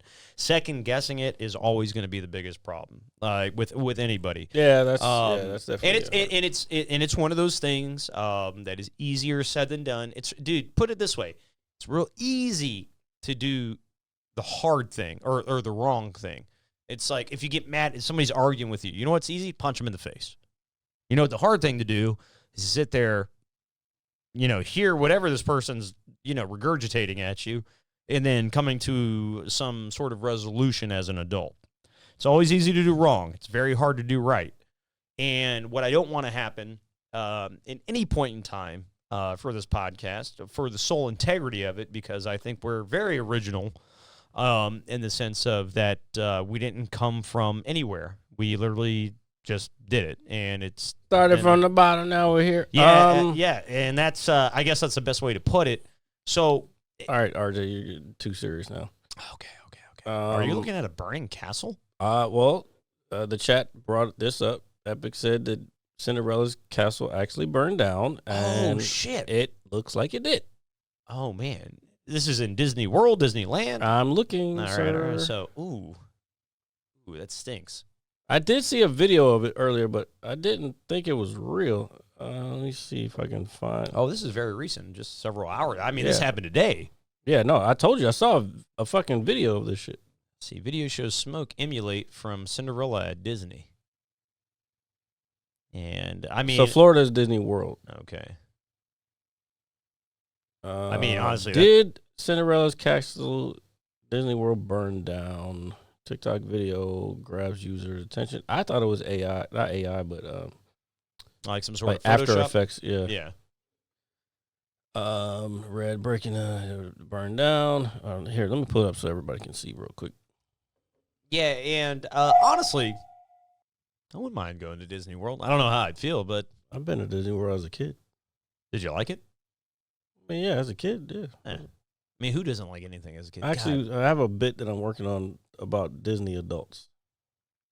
Let's see. So, as Jared's scrolling through this... So this just shows smoke coming. Oh, yeah, so there... No, the one I saw, that shit was fucking burning the fuck down. And it was probably caused by some Those propane tank or... No, it was probably fireworks. Yeah, no, I don't think it's real. Trust me, this would have been all over the fucking news if it was real. Yeah, AI is crazy. See, there it is. I told you, when I looked at the video that I saw, the video said, like I could see it, and I was like, that doesn't look real. And I even watched how it fell. I don't know how I can tell. I just know what real burning buildings look like. I mean, I think as anybody who could tell, like, I mean, fire is fire and burning is burning, and I'm sure there is a fine line between of like, oh shit, get out of the way, or like, don't worry about it. No, these people were far away from it, but like, it just didn't look real. So I don't think it's real. I'm pretty sure it's not real. And Ghost Chips, no, he didn't do it because it's not real. Is Ghost Chips here? No, he said he's down in Florida. What I was gonna say is that that's the next crazy thing is how far AI is going, dude. and how it is going to be used as a deviation tool to some degree to persuade the general public. Oh, Londa can speak to this. This is what he does. Yeah, here, go ahead, Londa. Let us know. I mean, you can't just be like, hey, if he was sitting here, that'd be a different story. Well, I'm on a listen. I will tell you this. My boss, I don't want to call him my boss, my manager, director, or whatever, he's all for the shit. Me personally, I've been doing web development for quite a long time, and I'm around it. I kind of understand some of the algorithms. And then I also see quantum computing coming up because I've studied a lot of quantum computing stuff. I've done actual presentations and projects on like quantum computing and security. And guess what? We're already behind the power curve. We're fucked. So then when quantum computing and AI get together, we're fucked. Skynet's here. That's all that's what I'm fucking trying to tell people. And they're like, oh, no, it's just chat GPT. You can put things, it'll put things out for you. Like, yeah, great, until fucking the goddamn robots come to fucking take your family. Yeah, and it's kind of crazy how accurate that is, because it's probably a real thing. And more than likely at some point in time, it is a very real thing. Let me tell you something, bro. I've talked about quantum computer before, right? That shit is going to change computers in general. I mean, it's going to be a long time before, well, you're not going to just have a fucking quantum computer in your house anytime soon, because it takes a massive amount of energy to keep the shit cool enough. Plus, if you're running more than, I don't know what, 8 qubits, I think it's up to 8 qubits now. It takes a lot of energy to keep that cool in a state where you can actually do computations. Now, when they get to a level where it can do 24 bits and higher, the calculations that shit can make is gonna fucking change the world. They're talking about they can calculate how nature works, like how a fucking molecule. It's the wildest shit. That's pretty nuts, dude. And that's just not even thinking what could happen.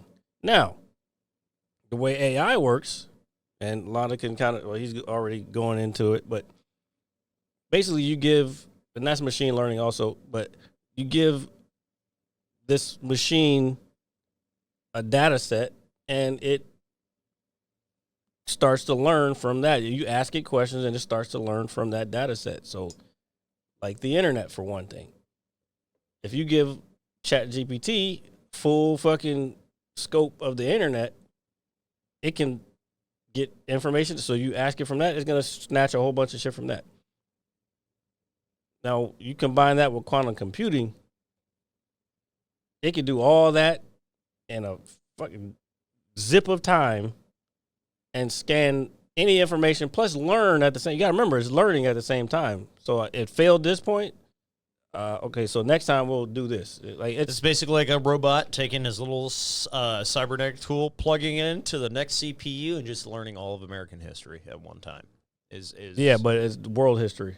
Yeah. Well, that's kind of what I was getting Internet's at. global. Yeah. Let's see. I also try to tell people that AI should not be underestimated. Exactly. Not at all, dude. Good God. Interesting subject, quantum computing. My knowledge about this is a bit limited, so I'm all ears. I'm just saying that the computational. Just think of it like right now, what you can do with AI now. Just you could tell the AI, hey, give me a picture of fucking Brad Pitt fucking a pig. Yeah.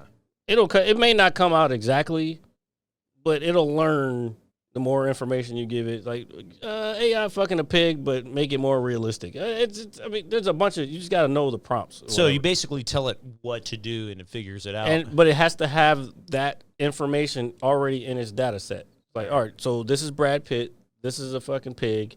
What's fucking? And Londa can probably explain it better. But imagine if you got AI or quantum computing where you have a bunch of different possibilities at once, and instead of it being Brad Pitt fucking a pig, I could give it an entire paragraph and it could create that whole thing. There's AI already that can create video, like just by you typing shit what you want into it. Like it can create a whole film. Imagine having a higher power computer have control of this shit.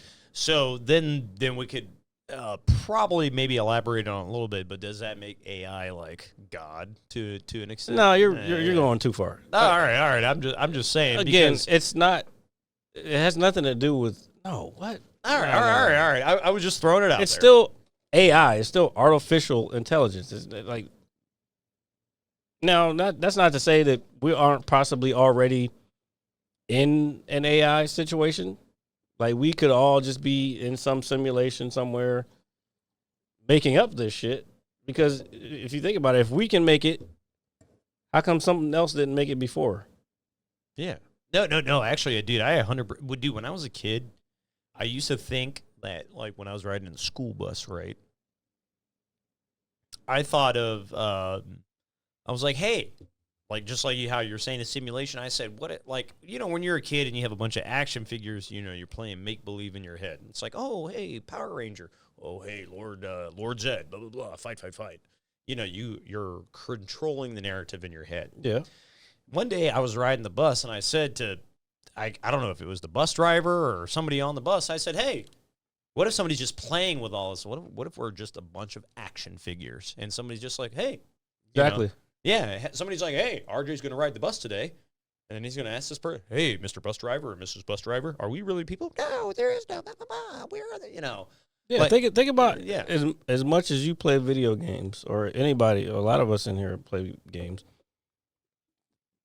you're controlling that person, but at the same time, they kind of exist in that world. Yeah, you're kind of not. I know what you're saying. So you're not only like you're living in their world, but controlling it at the same time. Yeah. If so, who's to say that's not already a thing? What exactly? Here's another wild fucking thing you can think about. We're talking about quantum level shit.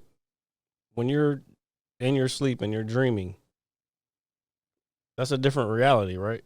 It is, and because when it comes to so superposition, it means two particles can exist at the same time in different places. Yeah, that's how I think about our universe. Our universe is humongous. massive. So by universal thinking, we're particles. Yeah, no, we're just like that. So that you little telling piece me we can't exist somewhere else? Dude, there's no way. There's just no way. What the fuck you mean? No, what I'm saying is I agree with you, because there is no way that me and you are sitting here right now as, particles, like a speck of dust, like no, space. we 100% are specks of dust. Yeah, we're space dust. That's the name of this episode, space dust. Space dust. Space dust. Yeah. So I actually agree with you. I think what I was really getting at is like, me and you are here on the planet Earth. Wee 003. Thank you for coming through. What's up, Wee? That's a new follower, first time chatter. Yeah. Welcome to the show. Thank you for joining us. You're always welcome to come check us out every Saturday. I like live that on name. Twitch. Wee 703? No, 003. 003. All right. This motherfucker, Wee 703. You just want everything to be about Lorton. That's why you don't think far enough. Like, we're already talking about the universe. You're talking about Lorton. I'm not talking about Lorton. 703 is a very vast Nah, it's not number. that vast. But anyway, It's get vast. back to what you were saying. So my point is that, put it this way. Never mind. No, I was going to say Wee 003, at work, when we have a problem, we call it a PP. We call it a big PP. Back to what we were talking about. Jesus Christ. I'm sorry, everybody. So Londa said to fill me in, or to fill us in, the big problem that they're having with AI is basically biased data. And yeah, and that kind of, didn't we get that from when Twitter and I think Facebook. I was about to say FB. Good old FB. When Facebook had their bot or whatever, their AI bot going out, and they started doing I think it was Twitter, when they started doing a bunch of racist rants. And that's biased data, obviously. Suppose we have the face recognition. Oh yeah, well that's another big thing. Facial recognition with AI is a big problem because it doesn't do well with darker skin tones. And this was an issue. I don't know. Lana could probably talk to it better than I can, but when I was still working for that university I used to work for, we were talking about that a lot, that how it was implicit bias, not necessarily just because the fucking AI is just racist, but it's just, it can't tell the difference between darker skin tones and lighter skin tones, which is kind of good for us. Yeah. Because you can't catch us, bitch. You know what I'm saying? But at the same time, it was me, motherfucker. It was me all along, Austin. So there's that. And then what was the other thing? Facial cam, for example, potential dangerous criminal. The possible issue is that, So he's saying exactly, that's definitely a thing. There is the bias as far as when it comes to facial recognition, yes. But then there's this other shit. There's other shit where, matter of fact, Bruce Willis is one of them. I think he gave his likeness to some company years ago, so now they can just put his face on any person and just create an action film with him in it. Well, I mean, and they, you know what? Because we have enough of these episodes out, they can just take our fucking voice and create and just have us say whatever the fuck they want us to say. It's funny in Spanish or German or whatever other fucking language they want. Have you seen that lately? I have not, but I would like to see what I'd hear like Bro, in a different language. I've seen videos of Jack Black speaking full-blown Spanish. He don't speak that much Spanish. And there was somebody else that was Let me ask you Spanish. this. Did it sound convincing? No, it was 100. The lips were moving the right way. The fucking it was 100% convincing. Okay, but I knew it was AI just because I don't know. I can tell. Plus, on TikTok, it'll say AI generated. At least that's one good thing about TikTok. They will let you know when some shit is AI. It'll say AI generated at the bottom. Now, not all the time, but you can kind of tell if you know what to look for. I'll tell you one thing. If you want to really spot AI, when you see somebody post a picture, and you're like, wait a minute, that's not what you look like, or it's a picture of a bunch of people or in a crowd, look at their hands. If their hands are all fucked up, that's AI. All right. It could look, everything else could look real as fuck, but you look at their hands, AI hasn't quite figured out how to do intermingling things yet. Yeah. Like only like a solid, like one piece kind of thing. Yeah, so to kind speak? of. Yeah. But they can do video. That's what I was saying. They can also create just videos out of shit you type in.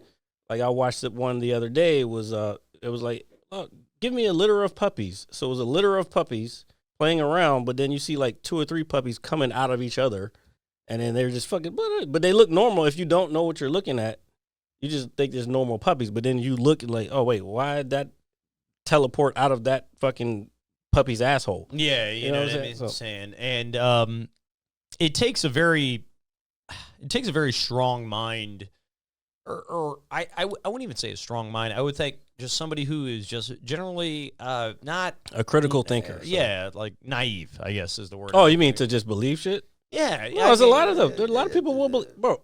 But here's the thing. Like, Londa even said it. He was like, those language videos are bonkers.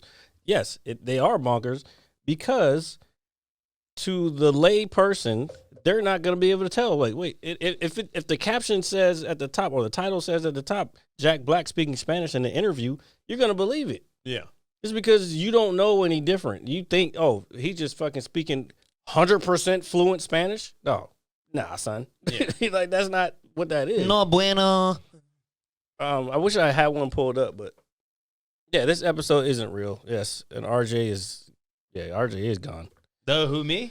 Yeah. Oh yeah. So I Man, we just got into the shits. Nah, I like it. And as much as we were not talking about being a venting and therapy session, that's not really This what I'm is going. not a in therapy session. No. But with I guess at the end of the day, the level of technology that we live in and modern medicine, and just how things are advancing.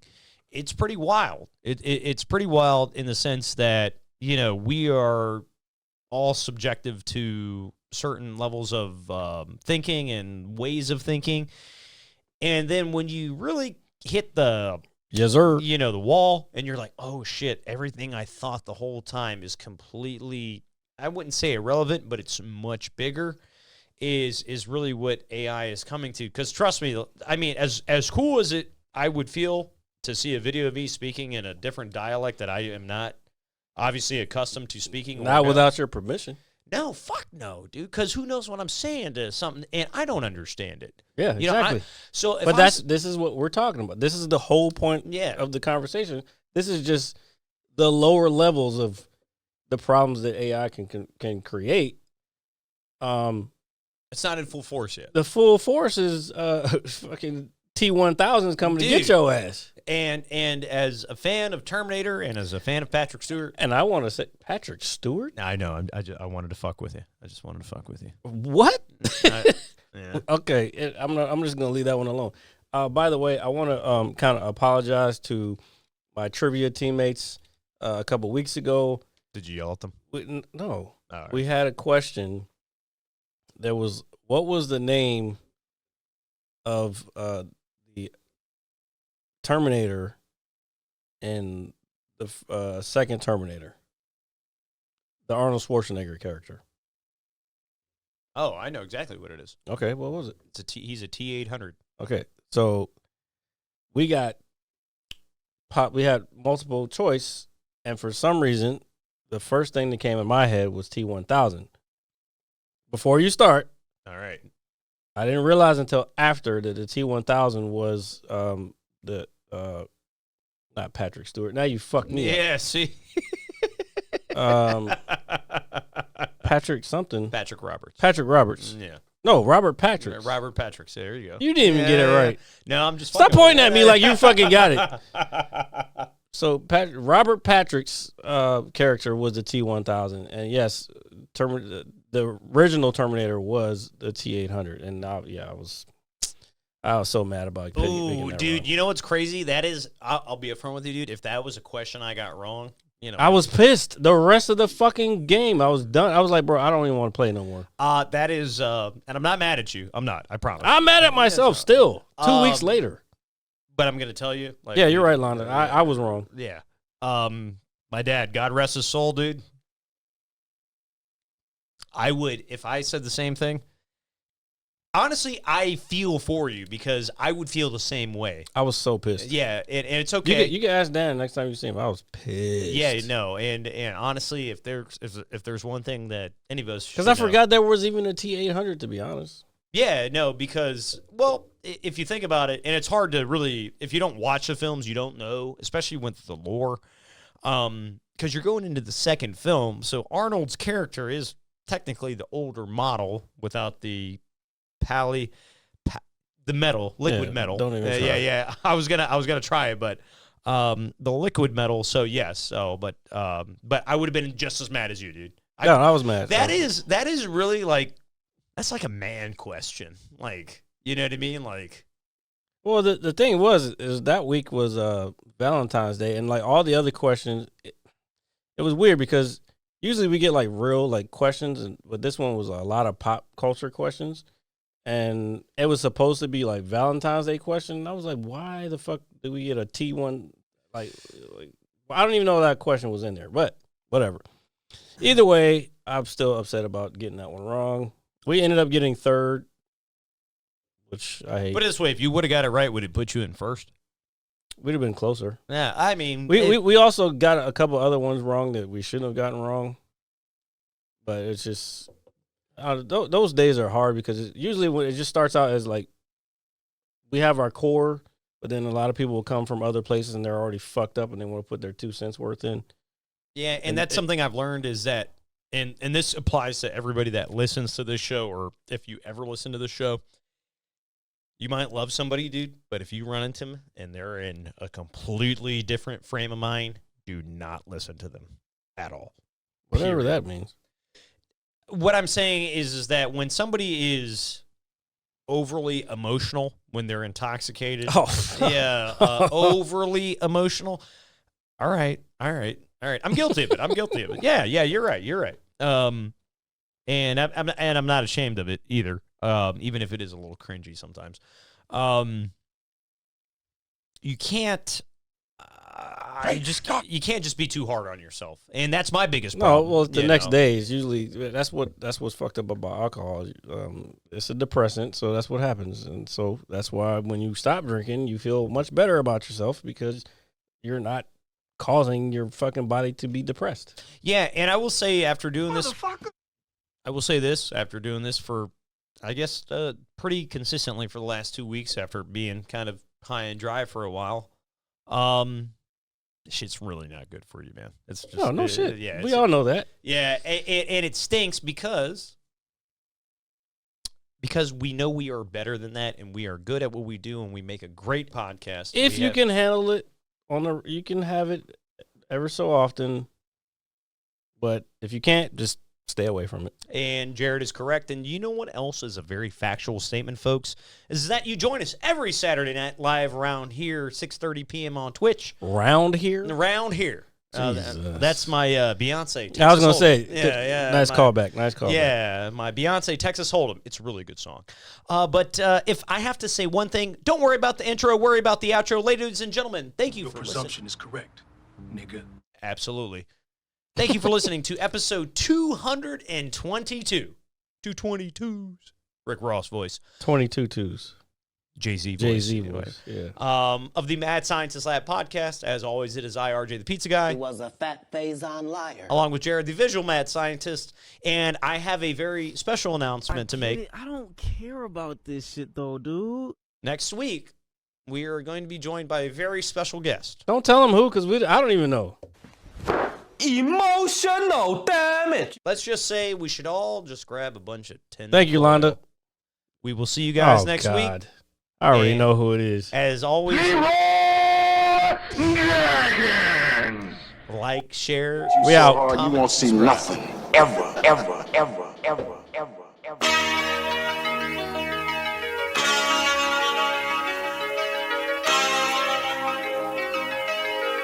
Audio Skulls all day. The merit scientist lab. The merit scientist lab. The merit scientist lab. The merit scientist lab. You can't have an opinion on something that you haven't even tried. Exactly. The merit scientist.